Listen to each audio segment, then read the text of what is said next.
আমাদের এই 7 জন সম্মানিত আজকের গায়ককে সম্মাননা আয়োজন করেছি।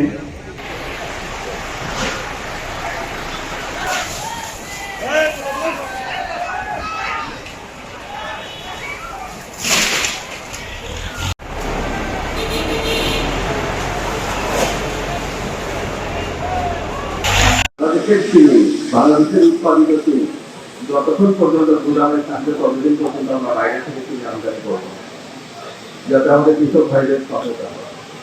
আমরা সেই উদ্যোগ নিয়েছি এবং সে কারণে কিন্তু চিনি এখন মার্কেটে যাচ্ছে কৃষির মাধ্যমে। আমরা আরো একটা উদ্যোগ নিয়েছি, যারা অস্থায়ী শ্রমিক যাদের এখানে কারখানা বলা হয় তাদের স্বাস্থ্য সহায়তা কিন্তু বাড়ানো হয়েছে, যেন তাদের অসুবিধা লাঘবের জন্য উদ্যোগ নেওয়া যায়। 102 কোটি টাকা ব্যয়ে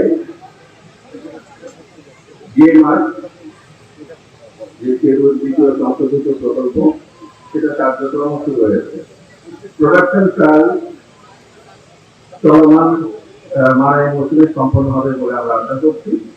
এই জিএমআর প্রকল্প চালু হলে চিনি রিকভারি হার বৃদ্ধিতে সার্বিক উৎপাদন বৃদ্ধি পাবে। 2024-25 বছরে কেরু অ্যান্ড কোম্পানি 129 কোটি টাকা মুনাফা অর্জন করতে সমর্থ হয়। এই বছর শুল্ক কর বাবদ 140 কোটি টাকা সরকারি কোষাগারে প্রদান করা হয়। আখ চাষিদের আখ চাষে আরো উদ্বুদ্ধ করার মধ্যে আখের মূল্য মিলগেটে প্রতিদিন চাল 600 টাকা থেকে বৃদ্ধি করে 625 টাকা এবং বহি কেন্দ্রে 587 টাকা থেকে বৃদ্ধি করে 612 টাকা পুনর্নির্ধারণ করা হয়। টেকসই উন্নয়ন অর্জনের লক্ষ্যে শিল্প মন্ত্রণালয়ের সুনির্দিষ্ট দিক নির্দেশনার আলোকে কেরু অ্যান্ড কোম্পানি লিমিটেডের নিষ্ঠা ও আন্তরিকতার সাথে কাজ চলছে বলে আমরা দেখতে পাচ্ছি।